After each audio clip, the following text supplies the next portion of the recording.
All right, let's take a deep dive into the LA Foil Club, shall we? We've got their WhatsApp chats for October 2024. Oh, this will be good. Yeah, it's going to be wild. Let's do it. 3 whole channels of it. Wow. We got the main chat, electric foiling, Nice. and downwind foiling. Okay, so this is like if you ever wanted to know what happens when you give a bunch of foiling fanatics a group chat. That's exactly it. Oh, man. So buckle up. This is going to be good. All right, so where do we start? How about with Mork? Okay. He's looking for a place to stay in La Ventana. Oh, yeah, beautiful La Ventana. Yeah, right. Seems pretty harmless. Yeah, totally. Just, asking for some advice. All right. Well, Mm-hmm. this is where Yef comes in, Oh. our resident safety guru. Right. He drops this bombshell about cartel violence in Mexico. Oh, no. And he gets graphic. He's talking about, Like what? you don't want to stay in cheap accommodations. Oh, really? And absolutely do not drive at night. Okay. And definitely no indulging in extracurriculars. Oh, wow. So, That's heavy. yeah, talk about, popping someone's travel bubble. Yeah, poor Mark. I know, right? The other members are trying to lighten the mood, though. Oh, that's good. They're suggesting Hood River, Maui. Yeah, much safer. Places where your biggest concern is dodging a wind gust, not a bullet. Right, exactly. But it's just funny. It's like classic LAFC. I can imagine. They're super cautious, Sure. but also have that We'll figure it out attitude. yeah, exactly. Nice. And speaking of things that could be risky, let's talk about the LAFC's relationship with lift foils. Oh, boy. Here we go. It's like a roller coaster. Yeah, I've heard some things. You've got one guy selling his Lift 200 Oh, okay. and another one saying Lift is the gift that keeps on giving. Which, Which, I mean, kind of ironic. yeah, Knowing Lyft's track record. exactly. Wow, so they're not the biggest fans? I mean, some of them are, some of them aren't. It's like, A love-hate relationship. yeah, I exactly. get that. And then, just when you think it can't get any more, LAFC, What happens? somebody finds this vintage foil board No way. hidden under a shaping room.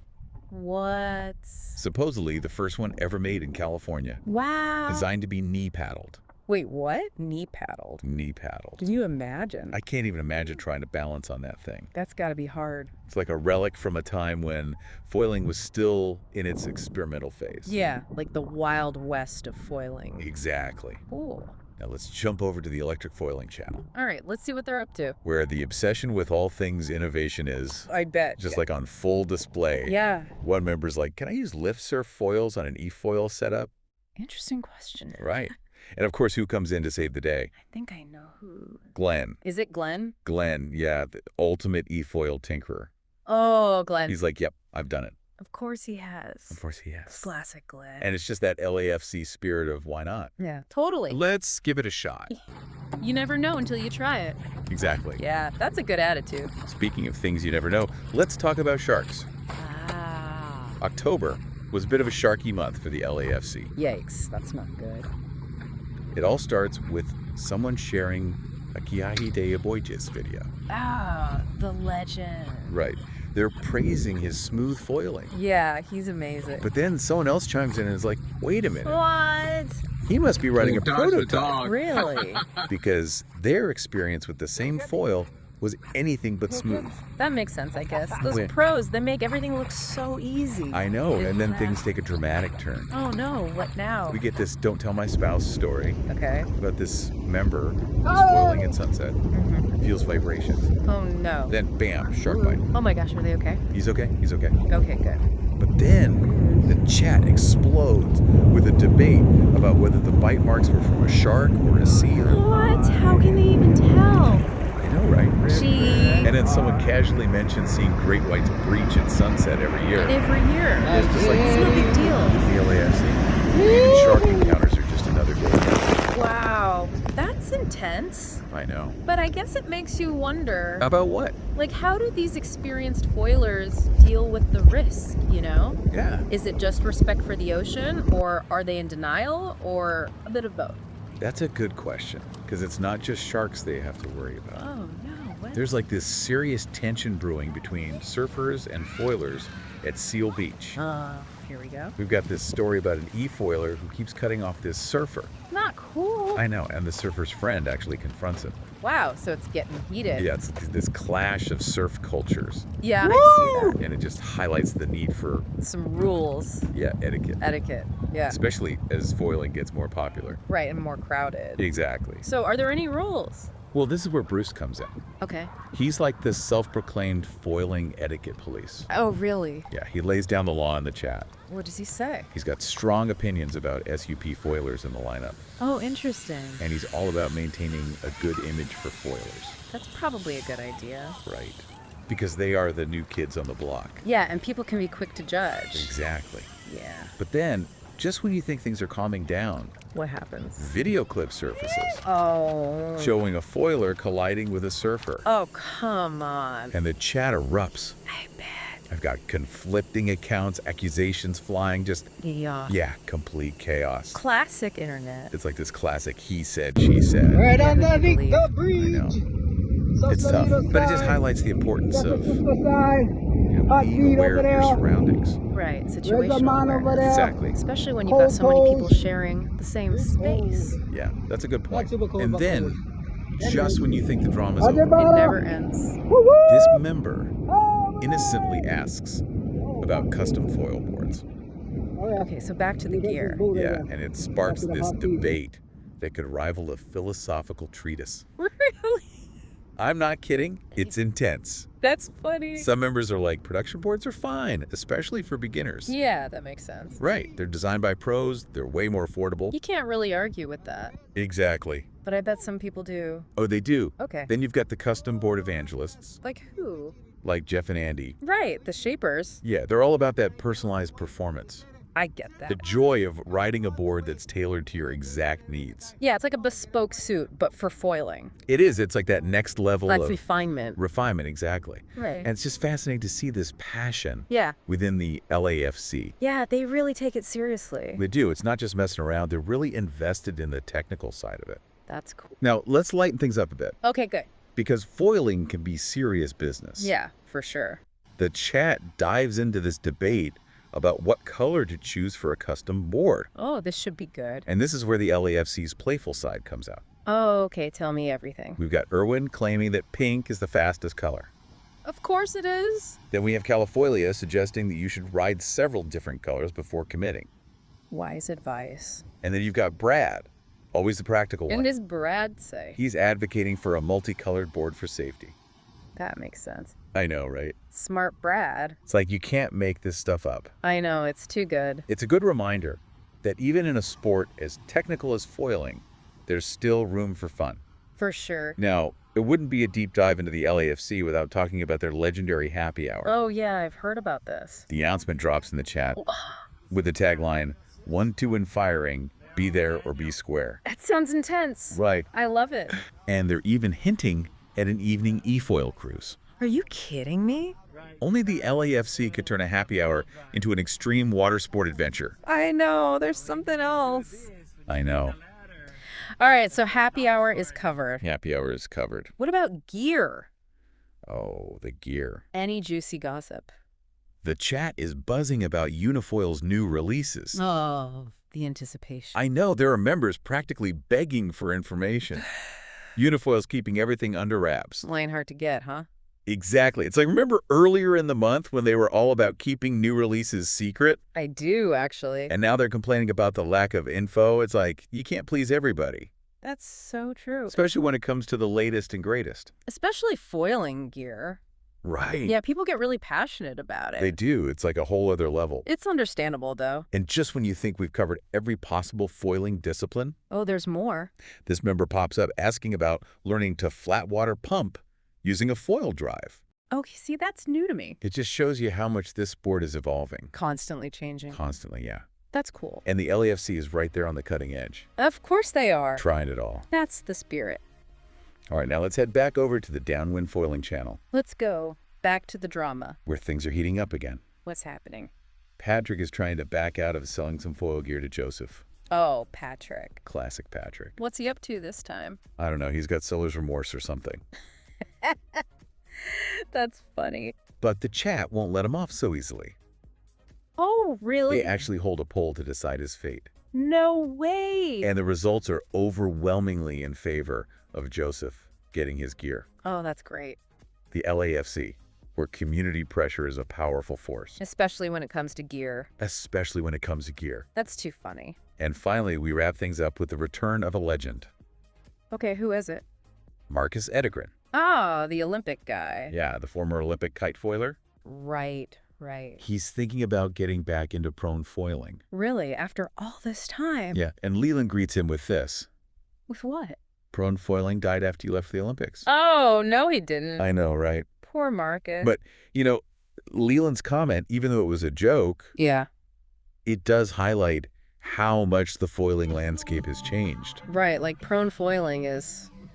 Not the main thing anymore. Yeah, it's like the OG foiling. It is, yeah. But everything's moved on. As Leland said, What did he say? everyone's moved on to downwinding, winging, foil driving, toe boogieing. Wow. So many options. I know, it's like there's a foiling niche for everyone these days. That's pretty cool, actually. It is? So, what does this all mean for the future of foiling? That's a great question. With all these new disciplines, the gear, the tension with surfers, where's it all going? That's what we'll explore in the next part of our deep dive. I'm excited to hear it. Stay tuned. All right. We'll be right back Sounds good. after this quick break. Cool. Welcome back to our LA Foil Club deep dive. All right, so we left off talking about the tension between surfers and foilers. Yeah, that seems to be a recurring theme Oh, yeah. in these chats. Big time, especially at Seal Beach. Ah, Seal Beach. It's like a battleground. I can imagine. And one member even suggests going to the authorities. Really? Yeah, like to try to establish some clearer rules for foiling. Interesting, but I wonder if that's the best approach. I mean, some of the other members are hesitant, Makes sense. pointing out that when the kiting community tried that, Oh, yeah. it kind of backfired. Yeah, it can be tough Big time.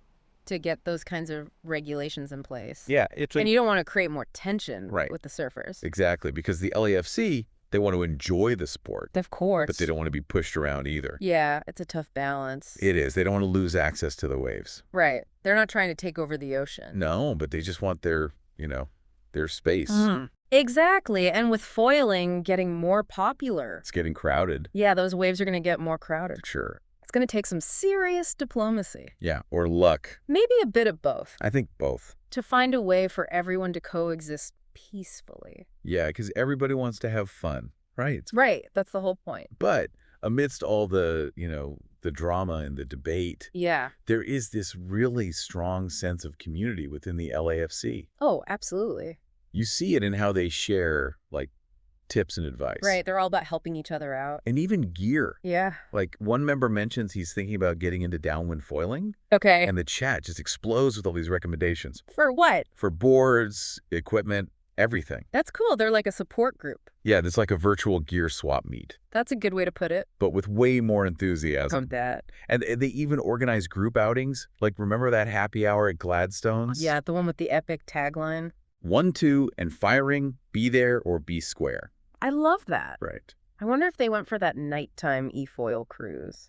Who knows? Maybe they did. Only the LAFC Exactly. would even think of doing something like that. But the community goes beyond just having a good time. Yeah, They're also super passionate about promoting foiling as a safe and accessible sport. that's important. Right. Especially with all the negative attention. Yeah, like you see that in their discussions about etiquette, Right. safety precautions, even the environmental impact. No, that's good to hear. They really get it. Like, the future of their sport depends on respecting other ocean users, Definitely. minimizing their footprint. Yeah, that's a good perspective It is. It's refreshing. compared to some of the... Yeah, like the more entitled attitudes out there. Yeah, unfortunately. Like, remember that e-foiler cutting off the surfer at Seal Beach? Ugh. Yeah, not a good look. It's that kind of behavior that gives foilers a bad name. And it fuels that anti-foiling movement. Like they're trying to make surfers hate them. It's like, come on, dude. I know, right? But the LAFC is working hard to change that perception, That's good to hear. leading by example. Right, show them how it's done. Exactly. Promoting responsible foiling, engaging in dialogue with other ocean users. That's the way to do it. It's a long game, It is? but they're committed. They're in it for the long haul?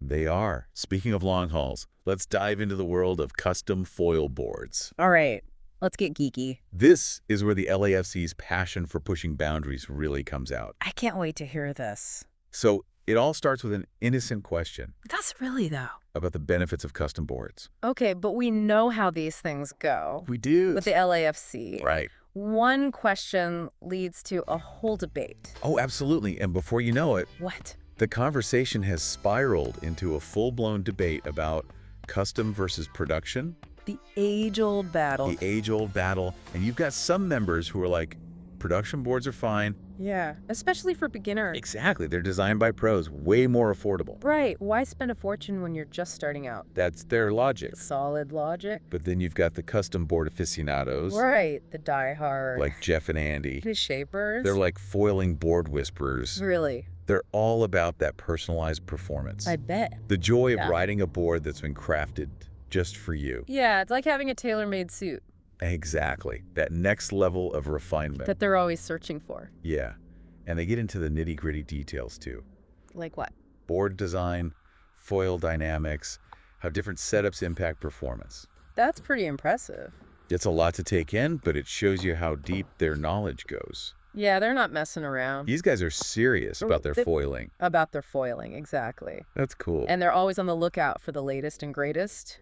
Gear, equipment, everything. Makes sense. The chat is full of discussions about new releases, prototype testing, Right, gotta stay ahead of the curve. that never-ending quest for the perfect setup. The holy grail of foiling. And they even obsess over things like the color of their boards. Oh, yeah, remember that conversation? Irwin claiming pink is the fastest color. Classic Irwin. Califolia suggesting you gotta ride different colors before committing. Wise words. And then Brad, always the practical one, What did he say? multicolored board for safety. Smart man. I know, right?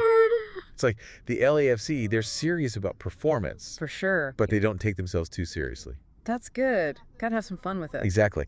And that brings us back to the gearheads. Okay. Remember that question about using lift surf foils on an e-foil setup? Oh, yeah, that was interesting. And who comes in to save the day? Glenn. Glenn, of course. Of course. He's like, yep, done it, works great. Classic Glenn. It's that LAFC, why not? Attitude. Yeah, I love that about them. Right. They're not afraid to think outside the box And try new things. and then share their findings with the group. Which is what makes them such a great community. Exactly. Very supportive. Yeah, that's awesome. Speaking of community, remember Patrick trying to back out of that gear sale? Oh, yeah, poor Joseph. Classic Patrick. What happened? The chat wouldn't let him get away with it. I bet they didn't. They held a poll. No way. The results were overwhelmingly in favor of Joseph getting his gear. Good. Justice for Joseph. It's like a foiling intervention. That's hilarious. The LAFC, where peer pressure is about scoring sweet deals. That's amazing. And speaking of competition, Oh, yeah. the LAFC has big plans. Tell me everything. They want to organize a prone foil competition at Seal Beach. Wow, that's ambitious. Very ambitious, considering the pushback from surfers. Right, and the logistics of it all. But if anyone can do it, It's the LAFC. it's the LAFC. They're not afraid of a challenge. That's for sure. They see this as an opportunity to showcase foiling as a legitimate sport. Right, to prove the haters wrong. Exactly, and maybe even earn some respect from those surfers. Yeah, who sees him as a nuisance? Speaking of respect, let's talk about the return of a foiling legend. Okay, who is it? So we were talking about Marcus Edegren, you know, the foiling legend. Yeah, the Olympic kite foiler, right. Yeah, and he's thinking about getting back into prone. Prone foiling, wow. I know. That's going old school. It is. And Leland, oh man, Leland, What did he do? he like prone foiling died after you left for the Olympics. Oh, Leland. I know, right? He's got to give Marcus a little bit of a hard time. Always, but it's all in good fun. I'm sure Marcus can take it. Oh yeah, for sure. But you know what? It does make you think Yeah. how much the foiling world has changed, like you were saying. It's crazy, right? Yeah. I mean, prone foiling might not be the hot new thing anymore. It's not the shiny new toy. But it's like the foundation for all these other, It's like the OG. the OG foiling, yeah. And now you've got all these offshoots. Exactly, like Leland said. Down winding. Foil green driving, thing. toe boogieing. It's like a whole foiling family tree. It is, and it just shows you how versatile foiling is. And adaptable.